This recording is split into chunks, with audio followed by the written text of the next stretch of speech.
Selamat pagi para sahabat sekalian dimanapun Anda berada. Jumpa lagi dengan saya, Rinong Duking Altum, dalam renungan Embun Rohani Pagi dari kota Ambon Manise, Rabu 4 November 2020. Mari kita siapkan hati untuk berdoa. Dalam nama Bapa dan Putra dan Roh Kudus, amin.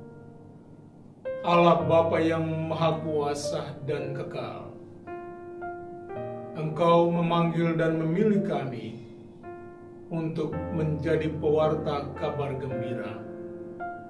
Dan betapa Engkau menghendaki agar kami mengandalkan Engkau dalam tugas dan perutusan kami.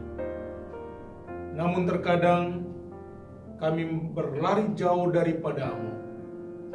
Karena itu kami mohon, curahailah kami Roh Kudus-Mu, agar firman yang akan kami dengar mampu menuntun kembali langkah-langkah kami untuk sampai kepadamu. Doa ini kami panjatkan kepadamu dengan perantaraan Kristus Tuhan kami. Amin. Dalam nama Bapa dan Putra dan Roh Kudus. Amin. Tuhan sertamu. Inilah Injil suci Yesus Kristus menurut Santo Lukas. Dimuliakanlah Tuhan. Pada suatu kali, banyak orang berduyun-duyun mengikuti Yesus dalam perjalanannya.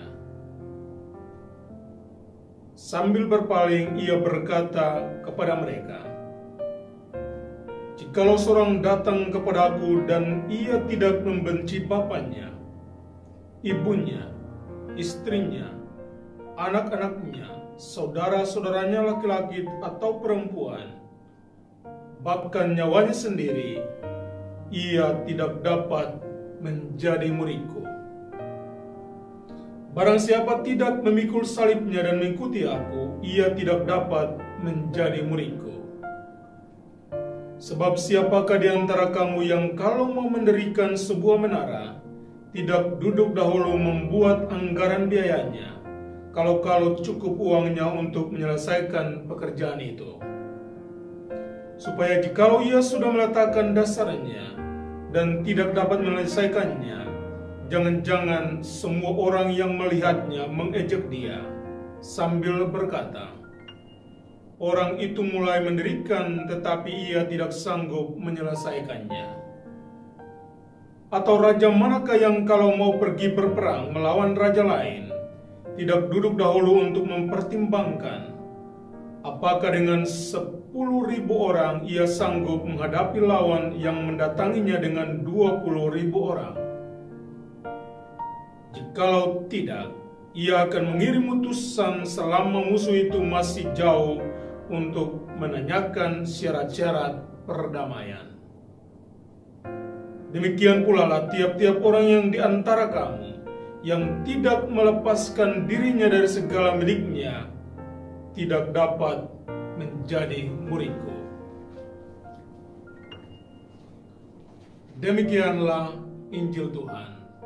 Terpujilah Kristus. Berani katakan cukup, dan memang Allah saja sudah cukup.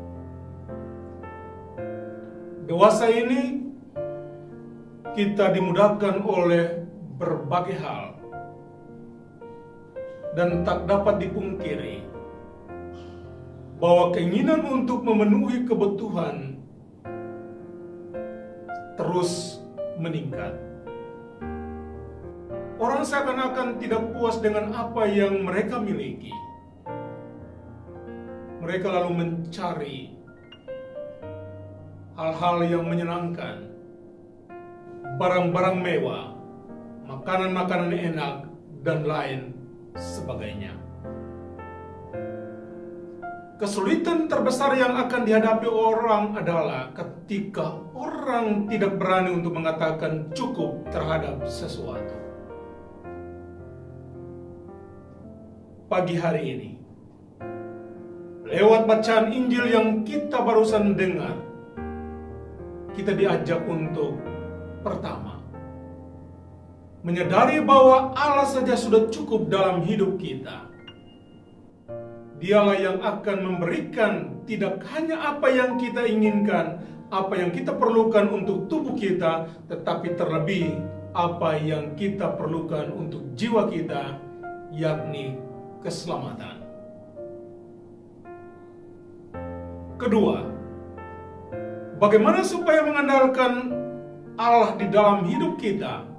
Maka bacaan Injil mengatakan dengan jelas, lepaskanlah segala keterikatanmu dengan materi, dengan hal-hal yang menyenangkan dirimu, dan datanglah berpaut pada Allah.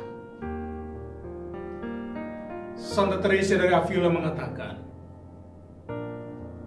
Allah saja sudah cukup. Mengapa? Karena dialah yang memberikan segala sesuatu yang kita perlukan dalam tugas perutusan kita, terutama dalam hidup kita. Hari ini kita diajak bukan untuk mengandalkan segala sesuatu yang kita miliki ataupun kemampuan kita semata, tetapi andalkanlah Tuhan di dalam hidupmu. Sesaat ketika Anda mengandalkan Tuhan di dalam hidupmu, maka Anda akan berdiri tegar dalam menghadapi setiap badai yang menerjangmu. Sesaat ketika Anda mengandalkan Tuhan di dalam hidupmu, maka kegagalan tidak akan membunuhmu. Sesaat ketika Anda mengandalkan Tuhan di dalam hidupmu, maka pujian dan sanjungan juga tidak akan menerbangkanmu jauh ke langit. Anda akan tetap berdiri tegar, menjadi berkat bagi orang lain. Semoga demikian. Amin. Tuhan sertamu. Semoga saudara-saudari sekalian dilindungi dan diberkati oleh Allah yang Maha Kuasa, Bapa dan Putra dan Roh Kudus. Amin. Selamat beraktivitas.